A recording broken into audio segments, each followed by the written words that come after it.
For a Padawan to progress through to the next rank of Jedi Knight within the Order, they had to successfully complete their Jedi Trials, also known as the Trials of Knighthood.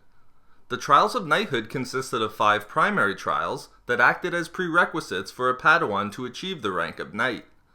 But what were these 5 tests comprising the Jedi Trials of Knighthood, and how did they come into existence to serve as codified tests that would allow for a Padawan to advance through the ranks of the Jedi Order and become a Jedi Knight?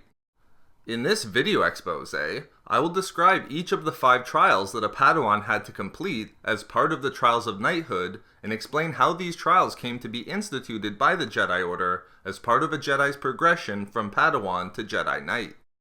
As challenges that a Padawan had to successfully complete to proceed to the rank of Jedi Knight, the Trials of Knighthood were an important tradition and institution within the Jedi Order from its genesis. However, in the early days of the Order, the absence of any established High Council or overseeing body, in addition to the lack of any standardized curriculum within the Order's teachings, these early Jedi trials were extremely informal and depended greatly upon the preferences of a Padawan's master. Due to the lack of standardization, these early Jedi trials were frequently difficult and quite harsh. However, recognizing the need for codification and formalized testing, the Jedi High Council, under the leadership of Grandmaster Fay Coven, and the Council of First Knowledge, set out to completely overhaul and reform the Order following the Ruusan Reformation, roughly 1,000 years before the events of A New Hope.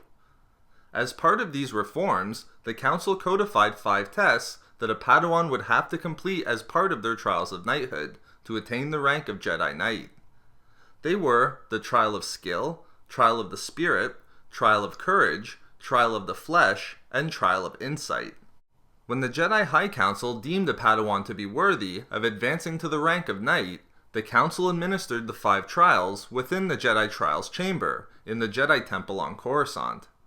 However, in place of these traditional trials, the Council could also substitute and use a difficult mission that the Padawan embarked upon in place of the established trial.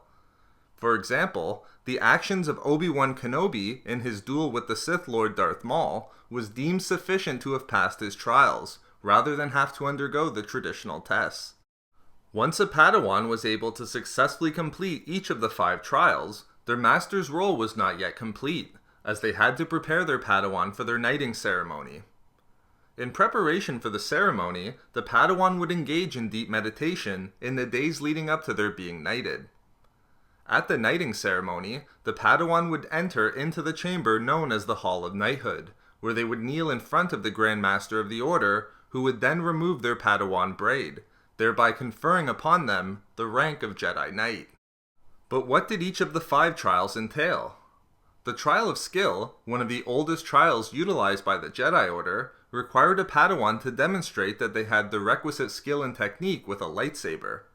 However, while technique was certainly important, the primary aspect that a Padawan was evaluated on during the Trial of Skill was their skill in practicing self-discipline, whereby they could avoid distraction.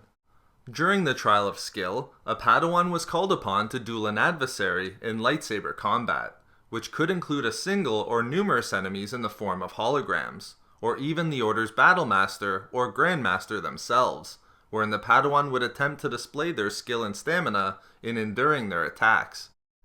Rather than demonstrate their abilities and skill against an opposing foe, as called upon to do in the Trial of Skill, the Trial of the Spirit required that a Padawan do battle with an enemy that was viewed as their most dangerous.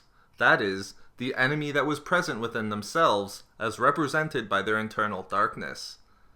In successfully completing the Trial of the Spirit, Padawans had to search deep within their own souls through the use of meditation, in order to engage in conflict against their own fears that lay within. The Trial of the Spirit was not an easy test to pass, as many Padawans were not prepared for what was present and waiting for them within themselves. Often, the experiences of the Padawans while engaging in this trial could be extremely alarming and dismaying, and it was not uncommon for a Padawan to be left mentally broken after the affair. Due to this potential outcome, the Padawan's master was present to help guide their apprentice through the experience. The Trial of Courage was seen as a necessary component of the Trials of Knighthood, as courage was looked upon as a necessary and crucial attribute for all Jedi. As part of the Trial of Courage, the Jedi High Council would either create a simulated perilous mission for the Padawan to complete within the Jedi Trials Chamber, or they would send the Padawan on a real mission somewhere within the galaxy, which had the potential to not only greatly challenge the Padawan, but also result in their death. Although the Trial of Courage did have the potential to be deadly for the Padawan, the most trying and difficult of the 5 Trials of Knighthood was the Trial of the Flesh. The Trial of the Flesh required the Padawan to overcome tremendous physical pain and suffering. Therefore, this trial did require them, in some way, to undergo a type of bloodshed. However, whereas during one period of the Jedi Order, Padawans were required to undergo a literal form of torture to pass this trial, wherein a burst of energy was directly applied to the skin to slowly burn and remove it, outright torture was ultimately abandoned by the Order. The final trial that was presented to Padawans, hoping to achieve the rank of Jedi Knight, was the Trial of Insight. The Trial of Insight called upon Padawans to solve complex puzzles, which generally required them to analyze and decode difficult riddles or broken texts appearing in dispersed records. The goal of this final trial was to test if the Padawan could bypass what was on the surface regarding an individual's personality and persona, and to see the truth about the individual before them, rather than any potential lies or illusions.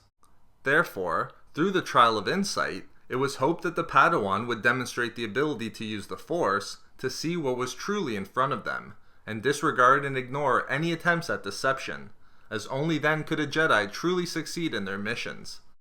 So there we have it, the 5 Jedi trials that a Padawan had to successfully complete in order to advance to the rank of Jedi Knight within the Jedi Order.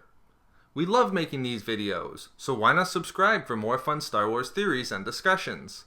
Also, if you enjoyed the video, think about giving a like or leaving a comment. If not for me, for congratulations!